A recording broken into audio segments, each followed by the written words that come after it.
प्रिय मित्रों, मैं ब्रह्मा जी भक्त पटना हाईकोर्ट अधिवक्ता आप सभी लोगों के लिए डे बाय डे नए कानून पे विशेष वीडियो लेकर आते रहता हूं।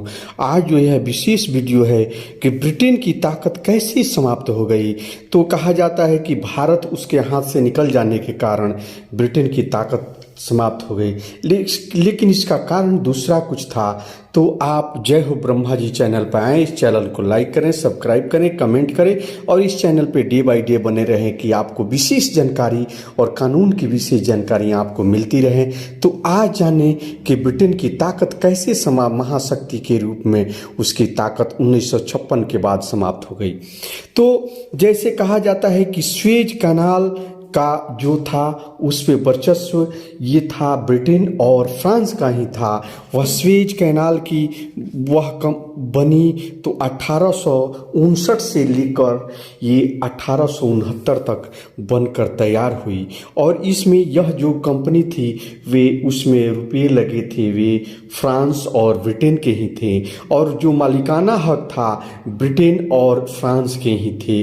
तो 1956 तक जो भी स्वेज कैनाल से स्वेज नहर से पैसा मिलता था उस पे वह जो था सिर्फ ब्रिटेन और फ्रांस को ही मिलता था, लेकिन वह नहर जो थी मिस्र में थी और मिस्र को एक ढेला तक नहीं मिलता था। तो लेकिन यह जो था भूमध्य सागर और लाल सागर को जोड़ती थी, जो कि ये विश्व का सबसे व्यस्तम मार्ग था, जल मार्ग था। तो इसे आप समझ सकते हैं कि इस पे नियंत्रण सिर्फ ब्रिटेन और फ्रांस का ही था। इसलिए फ्रांस 1956 के बाद ये जो महाशक्ति के रूप में समाप्त हो गया।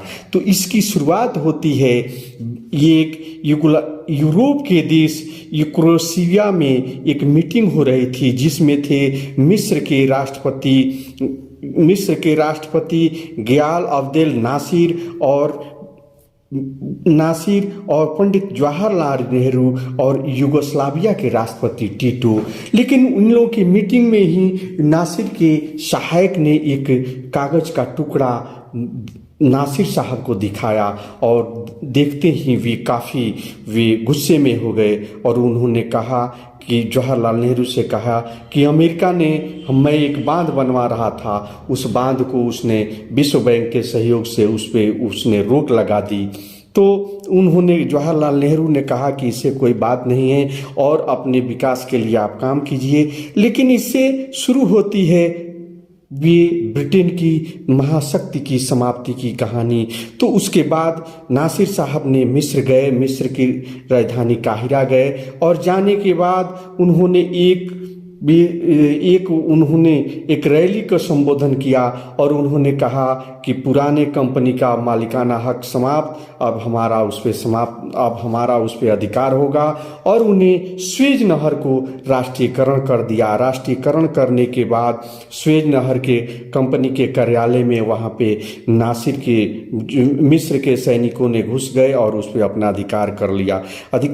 उस पे ब्रिटेन के 90,000 सैनिक स्वेज नहर की सुरक्षा के लिए लगे रहते थे, लेकिन अब वहाँ वे नहीं रहे।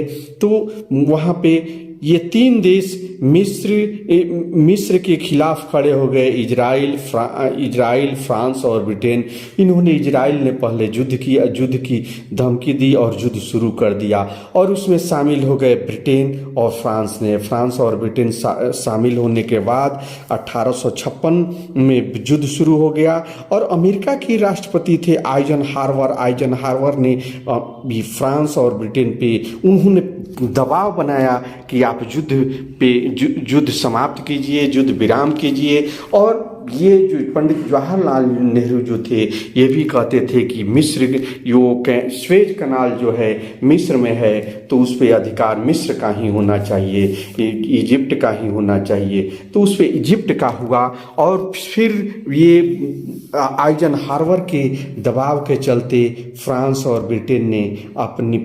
ब्रिटेन और इजराइल ने युद्ध विराम कर दिया। लेकिन उसके बीच में वो जो मिस्र के राष्ट्रपति थे वे भारतीय राजदूत के कमरे में आए और भारतीय राजदूत के कमरे में आकर बैठे और कहे कि हमें अब युद्ध के मोर्चे पे जाना है। लेकिन वर्तमान समय के जो वो राजदूत थे उन्होंने अपने बातों में उनको उलझाए रखा और रात भर सुबह होते ही युद्ध विराम हो गया।